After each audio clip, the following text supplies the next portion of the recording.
আসসালামু আলাইকুম। তীব্র যুদ্ধ ইসরায়েল ও হিজবুল্লাহর মধ্যে তছনছ উত্তর ইসরায়েল ও দক্ষিণ লেবানন। হিজবুল্লাহ কমান্ডার নিহত ইসরায়েলি হামলায় উত্তর ইসরায়েলে ধ্বংস গুরুত্বপূর্ণ সামরিক স্থাপনা। যুদ্ধবিরতি প্রস্তাবের পক্ষে ইতিবাচক সাড়া দিয়েছে হামাস, বিবেচনা করছে হোয়াইট হাউস। ইয়েমেনে হামলা যুক্তরাষ্ট্রের 2 মিসাইল উৎক্ষেপণ কেন্দ্র ধ্বংসের দাবি। রাফায় তীব্র হামলা অব্যাহত ইসরায়েল আর্মির ওপর। বিডিভিউস ইনফোটেনমেন্টে স্বাগত জানাচ্ছি আমি ফাহাদিয়া মিতু। আজ জানাবো প্রতিরক্ষা সংক্রান্ত গুরুত্বপূর্ণ কিছু খবর। মঙ্গলবার সকাল থেকে রাত পর্যন্ত তীব্র যুদ্ধ চলছে লেবাননের হিজবুল্লাহ ও ইসরায়েল আর্মির মধ্যে। উভয় পক্ষের পাল্টাপাল্টি হামলায় মঙ্গলবার জ্বলছে দক্ষিণ লেবানন এবং উত্তর ইসরায়েল। ইসরায়েলের গণমাধ্যমের খবরে বলা হয়েছে, মঙ্গলবার ইসরায়েল কমপক্ষে 80টি মিসাইল হামলা চালিয়েছে দক্ষিণ লেবাননে। ইসরায়েলের হামলায় নিহত হয়েছে হিজবুল্লাহর একজন কমান্ডার সহ 5 সেনা। ধ্বংস হয়েছে হিজবুল্লাহর গুরুত্বপূর্ণ অনেক সামরিক স্থাপনা, অস্ত্র গুদাম ও মিসাইল উৎক্ষেপণ কেন্দ্র। উত্তর ইসরায়েলে হিজবুল্লাহর ধ্বংসাত্মক হামলার জবাবে ইসরায়েল লেবাননে এই হামলা চালায় বলে জানিয়েছে ইসরায়েলের গণমাধ্যম। ইসরায়েলের গণমাধ্যমের খবরে বলা হয়েছে, মঙ্গলবার ছিল উত্তর ইসরায়েলে হিজবুল্লাহর আরেকটি ধ্বংসাত্মক হামলার দিন। দিনভর ইসরায়েল আর্মি উত্তর ইসরায়েলে তৎপর ছিল হিজবুল্লাহর রকেট হামলা মোকাবেলায়। ইসরায়েলের আয়রন ডোম সিস্টেম আকাশে ধ্বংস করেছে হিজবুল্লাহর অনেক রকেট। হিজবুল্লাহ ইসরায়েল তীব্র যুদ্ধের খবরে উদ্বেগ বাড়ছে। আশঙ্কা করা হচ্ছে বড় আকারে যুদ্ধ ছড়িয়ে পড়া নিয়ে। সিরিয়ার গণমাধ্যমে বুধবার খবরে বলা হয়েছে, উত্তর ইসরায়েলে থামছে না হিজবুল্লাহর টানা মিসাইল হামলা। 1 সপ্তাহের বেশি সময় ধরে উত্তর ইসরায়েলে চলছে হিজবুল্লাহর টানা হামলার ঘটনা। হিজবুল্লাহর বিবৃতিতে বলা হয়েছে, মঙ্গলবার তারা 10 দফা হামলা চালিয়েছে গোটা উত্তর ইসরায়েলে। গোলান মালভূমি, সমনা সহ বিভিন্ন বসতি এলাকায় এসব হামলায় হিজবুল্লাহ ব্যবহার করেছে সারফেস টু এয়ার মিসাইল, ভারী artillery rocket, anti tank missile এবং ড্রোন। হিজবুল্লাহর পক্ষ থেকে প্রকাশিত বিবৃতিতে বলা হয়েছে, গোটা উত্তর ইসরায়েলে গুরুত্বপূর্ণ বিভিন্ন সামরিক স্থাপনায় দিনভর হামলা চালানো হয়েছে মঙ্গলবার। হিজবুল্লাহর পক্ষ থেকে বলা হয়েছে, মঙ্গলবারের হামলা ছিল মূলত প্রিসিশন গাইডেড হামলা।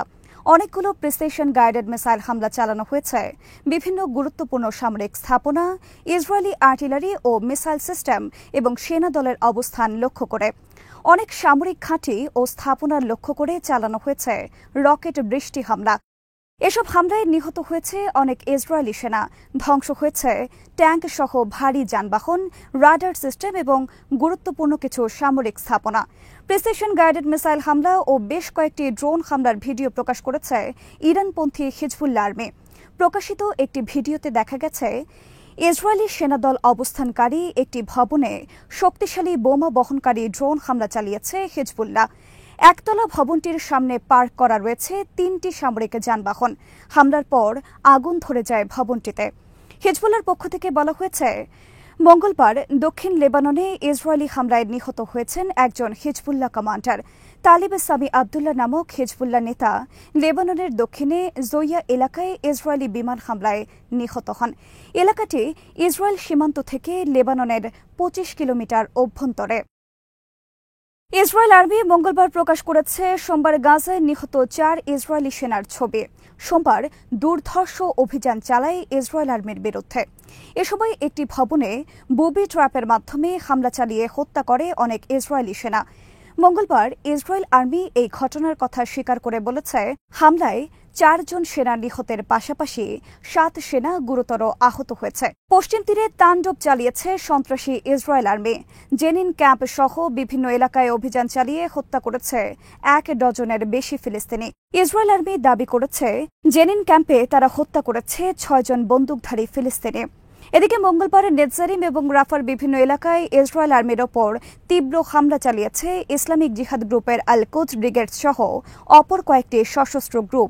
নেতজারিম এলাকায় ইসরায়েলি কয়েকটি সেনা দলের ওপর ভারী রকেট হামলার ভিডিও প্রকাশ করেছে আল কুদস ব্রিগেড।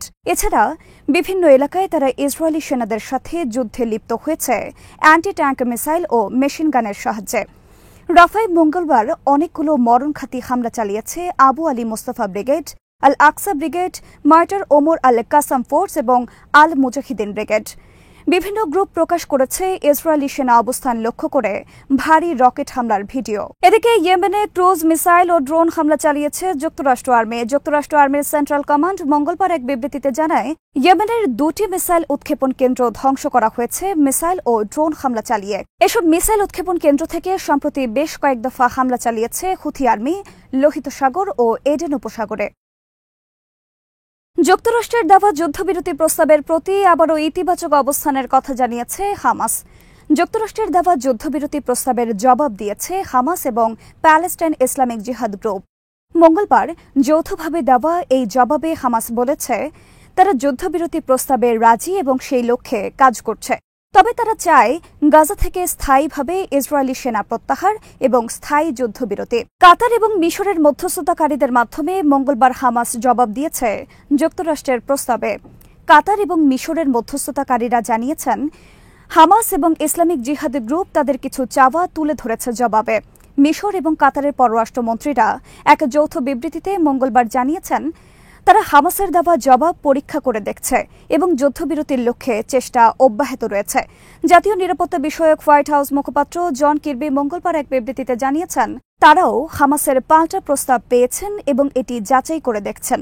গত 31 মে সর্বশেষ যুদ্ধবিরতির প্রস্তাব দেন যুক্তরাষ্ট্রের প্রেসিডেন্ট জো বাইডেন। 3 দফার এই প্রস্তাবে বলা হয়েছে, প্রথম পর্যায়ে পূর্ণ যুদ্ধবিরতি, গাজার ঘনবসতিপূর্ণ এলাকা থেকে ইসরায়েলি সেনা প্রত্যাহার, গাজায় বিপুল ত্রাণ কার্যক্রম পরিচালনা এবং বন্দী বিনিময় কার্যক্রম শুরু করা।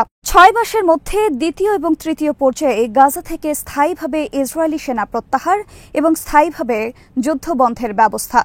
তবে হামাস এই প্রস্তাব প্রত্যাখ্যান করে দাবি জানায়, সমস্ত গাজা থেকে ইসরায়েলি সেনা সরিয়ে নিতে হবে শুরুতেই এবং স্থায়ীভাবে যুদ্ধবিরতির ব্যবস্থা করতে হবে। এছাড়া তারা বন্দী বিনিময় করবে না। মঙ্গলবারের দেওয়া প্রস্তাবে যুক্তরাষ্ট্রের প্রস্তাবের সাথে হামাসের দাবি নতুন করে তুলে ধরা হয়েছে বলে জানিয়েছে কাতার এবং মিশর। গাজা যুদ্ধবিরতির লক্ষ্যে যুক্তরাষ্ট্রের পররাষ্ট্রমন্ত্রী সোমবার মধ্যপ্রাচ্য সফর শুরু করেছেন কায়রোর মাধ্যমে। গাজা যুদ্ধ শুরুর পর ব্লিংকেনের এটি 8বার মধ্যপ্রাচ্য সফর। অ্যান্টনি ব্লিংকেনকে যুক্তরাষ্ট্রের সাম্প্রতিক ইতিহাসে অন্যতম একজন ব্যর্থ পররাষ্ট্রমন্ত্রী হিসেবে আখ্যায়িত করেছেন অনেক বিশ্লেষক। ব্লিংকেনের সময় গত 3.5 বছরে যুক্তরাষ্ট্র মধ্যপ্রাচ্য থেকে এক প্রকার বিচ্ছিন্ন হয়ে গেছে এবং গোটা বিশ্বে মারাত্মকভাবে কমেছে যুক্তরাষ্ট্রের গ্রহণযোগ্যতা ও অবস্থান। সমালোচকদের মতে প্রেসিডেন্ট জো বাইডেনের জোকারগিরি করা ছাড়া তিনি কোনো ধরনের নিজস্বতা প্রদর্শন করতে পারেননি কূটনীতির ক্ষেত্রে। আজ এখানেই শেষ করছে। সমরাষ্ট্র, প্রতিরক্ষা ও কূটনীতির নানা তথ্য জানতে চোখ রাখুন বিডিফিউজ ইনফোটেনমেন্টে। চ্যানেলটি ভালো লাগলে সাবস্ক্রাইব করুন, সংযুক্ত থাকুন আমাদের ফেসবুক পেজে। আল্লাহ হাফেজ।